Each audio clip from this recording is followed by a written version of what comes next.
दो प्रश्न अपन ने की। अब क्वेश्चन नंबर 3, उस बिंदु के निर्देशांक बताइए जो बिंदु 4,-3 8,5 को जोड़ने वाले रेखाखंड को आंतरिक रूप से 3:1 में विभाजित करते हैं। जैसे ये रेखा बिंदु क्या है 4,-3 8,-5 दो बिंदु। इस रेखा को आंतरिक रूप से यानी अंदर से 3:1 में काट इसके अपन को निर्देशांक याद करने हैं।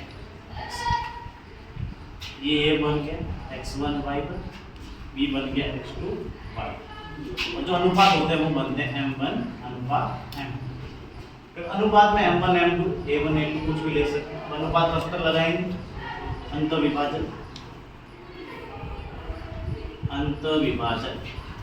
x बराबर m1 x2 plus m2 x1 बटा m1 प्लस m2। ये फॉर्मूला लगा दी। m1 जो अनुपात होता है कितना है 3, x2 8, m2 कितना है 1, x1 कितना है 4, m1 plus m2 3 plus 1, x बराबर 3 × 8 24। 8 और 3 का गुणा कर दिया अपन 24, 1 और 4 का गुणा 4, 3 और 1 4, कितने हो गए 24 और 4 28, 28 में 4 का भाग 7। x का मान कितना आ गया 7। उसी प्रकार y का निकालेंगे अपन m1 y2 m2 y1 m1 plus m, y का मान निकालेंगे अपन। m1 कितना हमारे पास 3 तो 3 लिख लिया, y2 5, m2 1, y1 -3, m1 plus m2 यानी 3 प्लस 1। कोष्टक में इसलिए लिखा क्योंकि m1 y2 का क्या हो रहा है गुणा। गुणा का अर्थ है कोष्टक में लिख लो या गुणा का निशान।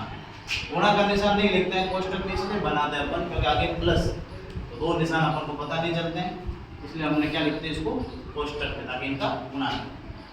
3 और 5 का गुणा 15, माइनस और प्लस का गुणा होता है माइनस, 1 और 3 का गुणा 3, 3 और 1 जोड़ दिया हमने 4, 12 बटा 4। 12 क्या आए 15 में 3 घटाए, दोनों के निशान अलग अलग इसलिए घटेंगे, 12 में 4 का भाग 3।